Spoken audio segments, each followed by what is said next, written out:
1 Korintus 2 ayat 6 dan 7.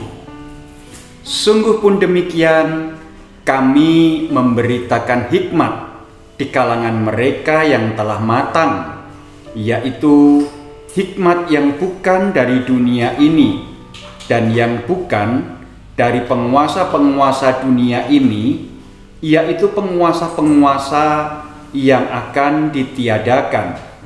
Tetapi yang kami beritakan ialah hikmat Allah yang tersembunyi dan rahasia, yang sebelum dunia dijadikan telah disediakan Allah bagi kemuliaan kita. Selamat pagi Ibu, Bapak, Saudara, anggota jemaat dan simpatisan GKI Taman Majapahit Semarang. Semoga pagi hari ini kita boleh bangun dengan tubuh yang segar dan siap menghadapi hari yang baru yang Allah berikan kepada kita, tentu dengan berkat yang baru yang Allah sediakan bagi kita semua.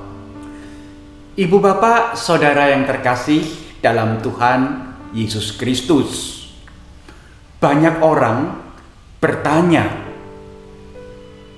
dalam Perjanjian Lama kita mengenal tokoh Salomo, seorang raja penguasa Israel, membangun bait Allah begitu indah, bahkan dikatakan sebagai seorang yang paling berhikmat di dunia ini, dan tidak ada orang lain yang memiliki hikmat seperti halnya Salomo pada waktu-waktu kemudian. Tetapi mengapa orang sosok pribadi seperti Salomo kemudian bisa meninggalkan Tuhan dan kemudian memiliki kehidupan iman yang amburadul, semrawut, nggak karu-karuan, sehingga mengakibatkan bangsa Israel terpecah menjadi dua. Kok bisa ya Pak? Padahal Salomo kan orang yang berhikmat. Ibu, Bapak, Saudara yang terkasih dalam Tuhan Yesus, saya tidak menyangkali bahwa Salomo memang adalah sosok yang paling berhikmat. Kasus demi kasus, kejadian demi kejadian, peristiwa demi peristiwa menunjukkan betapa hikmat Allah ada di dalam kehidupan Salomo. Tetapi ada waktunya, ternyata Salomo lebih mengedepankan hikmat dunia ini. Kalau Ibu, Bapak, Saudara ingat, Salomo adalah seorang raja yang memiliki istri dan selir sebanyak 1.000 orang. Wow, luar biasa. Bukan karena Salomo seorang yang memiliki kelainan seksualitas, bukan karena Salomo dikatakan seperti banyak orang sebagai lelanang sejagat, bukan. Tetapi Salomo sedang menerapkan hikmat dunia,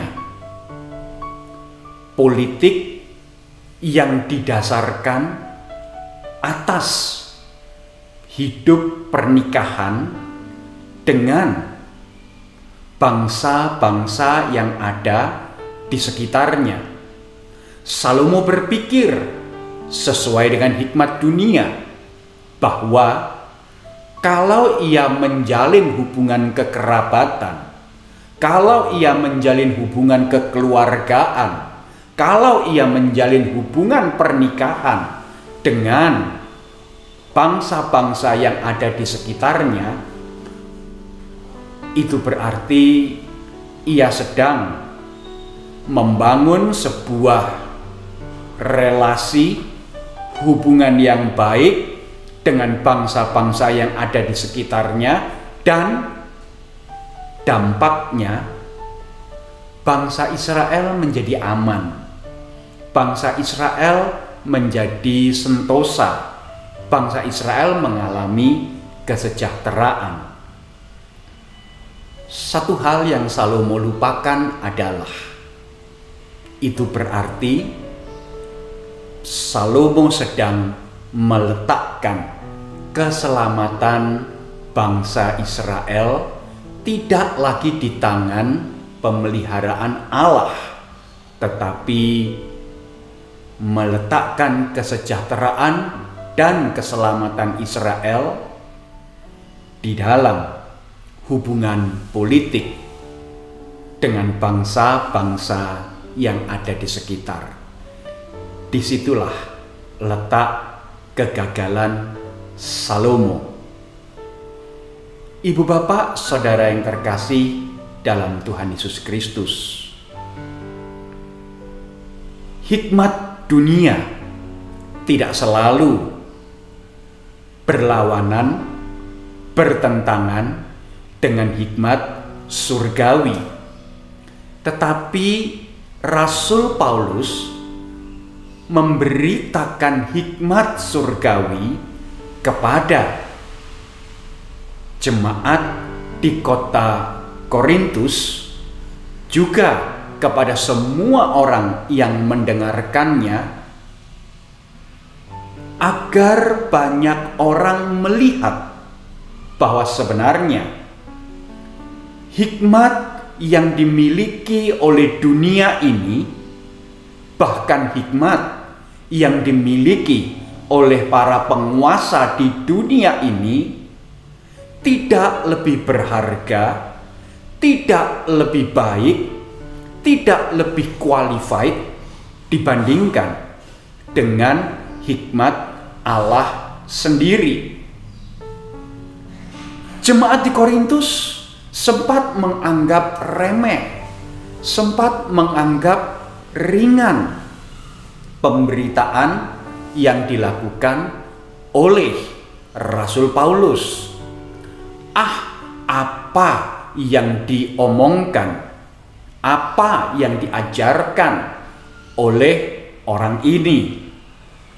Ia tidak mengutip filsafat-filsafat, ia tidak mengutip pengajaran-pengajaran, ia tidak mengangkat hikmat-hikmat yang selama ini kita pelajari dalam kehidupan di dunia ini. Ia mengajarkan sesuatu yang lain, sesuatu yang asing. Dan jemaat di Korintus merendahkan, bahkan meragukan otentisitas serta nilai kerasulan Rasul Paulus. Oleh karena itulah Rasul Paulus membela apa yang ia beritakan. Rasul Paulus membela apa yang ia ajarkan. Aku tidak mengajarkan yang sembarangan. Aku memberitakan hikmat surgawi yang selama ini adalah rahasia. Tetapi memang akan diberikan, akan dinyatakan kepada engkau. Sebab hikmat surgawi ini jauh lebih tinggi, jauh lebih berharga ketimbang hikmat yang dimiliki oleh para penguasa di dunia ini. Ibu bapak saudara yang terkasih, bagaimanakah dengan kehidupan kita sesehari lepas sesehari? Ada waktunya kita mencoba menimbang-nimbang perkara yang ada di hadapan kita. Ketika kita diperhadapkan pada kasus-kasus, peristiwa-peristiwa, pilihan-pilihan tertentu di dalam perjalanan hidup kita, bagaimanakah cara kita mengambil dan menentukan pilihan? Adakah kita mengambil pilihan tersebut berdasarkan pengalaman kita saja, berdasarkan apa kata orang saja, berdasarkan opini publik semata, ataukah pertama-tama kita datang kepada Tuhan, kita membawa pergumulan kita membawa pilihan-pilihan yang ada di hadapan kita, dan kita bertanya, Tuhan, Engkau ingin aku melakukan yang mana? Engkau ingin aku mengerjakan yang mana? Engkau ingin aku mengambil pilihan yang mana? Sekaligus kita juga bisa sebenarnya berdoa, Tuhan, ketika aku mengambil sebuah pilihan, kuatkan aku, mampukan aku untuk juga menerima risiko yang terdapat di dalam pilihan tersebut, sehingga aku boleh mengambil pilihan tersebut secara utuh, baik hal-hal baik yang terkandung di dalamnya maupun risiko-risiko yang juga mengikuti pilihan tersebut. Ibu bapak, saudara yang terkasih dalam Tuhan Yesus Kristus, jangan mudah bimbang, jangan mudah ragu.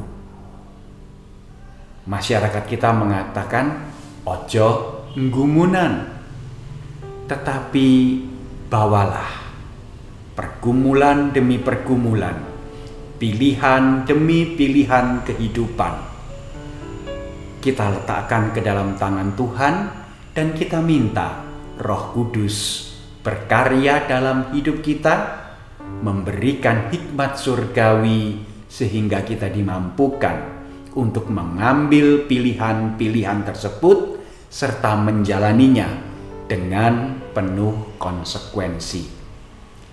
Amin.